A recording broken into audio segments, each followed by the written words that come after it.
ઘડીક વાદળવાયુ વાતાવરણ રહે ને તો મજા આવે.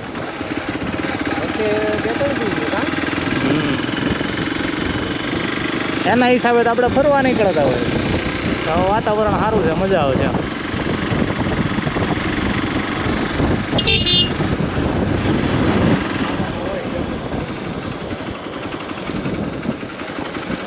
હજી હું થોડાક વહેલા છીએ આપણે. આમ એકાદો વરસાદ પડી ગયો હોત ને તો આની જેમ આખું જંગલ લીલું છમ હોય એમ.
તો અત્યારે ઘડીક આપણે અહીંયા હાઈવે ઉપર નાસ્તા માટે ગાડી ઊભી રાખી છે અને ગરમા ગરમ જલેબી ગાંઠિયાનો નાસ્તો કરીએ, પછી આપણે આગળ નીકળીએ જમજીર વોટરફોલ તરફ.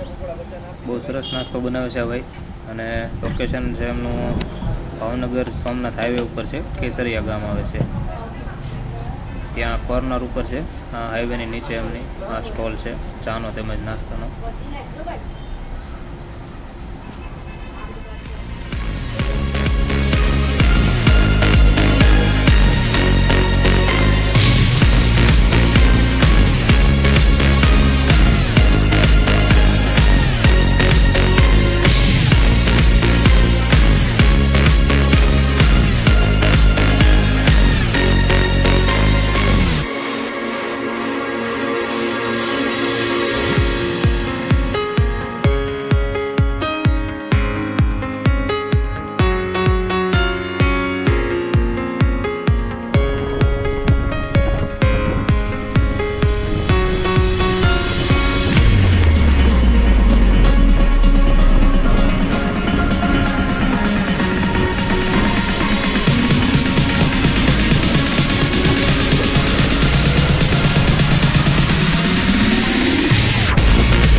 અત્યારે આપણે છીએ જમજીર વોટરફોલ અને અહીંયા આપણે ઘડીક હોલ્ડ કરેલો છે અને અહીંયા આપણે કાકાની સોડા પીવા માટે ઉભા રહેલા છીએ. એક નંબર લીંબુ સોડા વોટકર આવે તો જ પીવાની. આપણી સોડા પ્રખ્યાત છે, જમજીરની સોડા છે.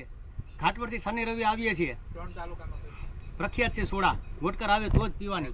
વાહ ભાઈ વાહ. દેવસીભાઈ પ્રજાપતિ મિત્રો સોડા પીવે છે બધા. તમે પીધી ભાઈ સોડા? હા પીધી. કેવી લાગી ભાઈ? એટલે આ કાકાની સોડા પીવો, એક નંબર સોડા. વાહ ભાઈ વાહ.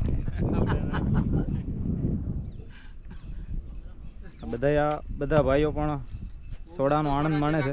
એક નંબર 3 તાલુકામાં પ્રખ્યાત છે. એકદમ ચોખ્ખું થઈ જાય છે.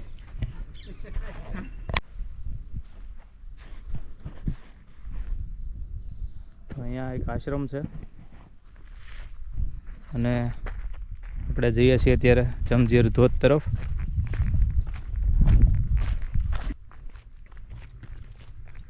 તો અહીંયાનો વ્યૂ તમે જોઈ શકો છો. અત્યારે તો ઉનાળાનું બધું થોડુંક સુકાઈ ગયેલું છે.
ભગવાન પરશુરામના ગુરુ જમદગ્નિનું આશ્રમ છે અને અહીંયા નીચે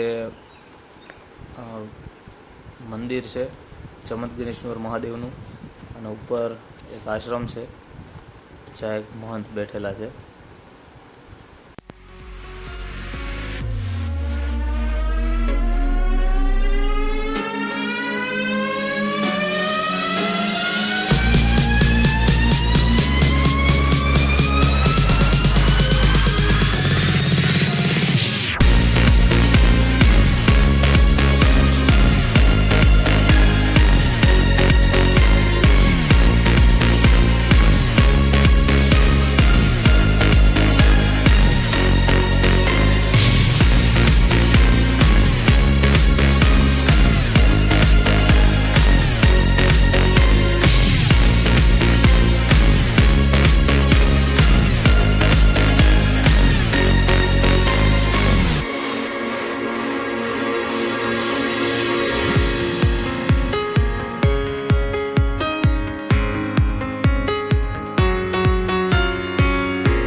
અત્યારે હાલ આપણે કનકાઈ પહેલાં એક ચેકપોસ્ટ આવે છે અને ત્યાંથી એક મેલડી માતાજીનું મંદિર છે.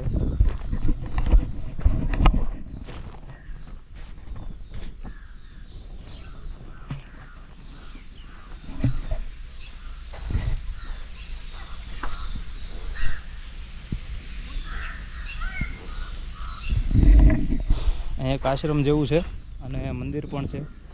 તેમજ ઘડીક હોલ્ડ કરવો હોય ચા પાણી નાસ્તા માટે તો બહુ સરસ જગ્યા છે.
તો હાલ અત્યારે આપણે એક નાનો એવો ગિરનારી ચા માટે હોલ્ડ કરેલ છે એકદમ જંગલમાં, અને અહીંયાનો નજારો તમે જોઈ શકો છો. આ જગ્યા મેલડી માતાજીનું મંદિર છે જે વિસાવદરથી કનકાઈ માતાના મંદિર તરફ જે ચેકપોસ્ટ આવે છે એની પહેલાં આવે છે.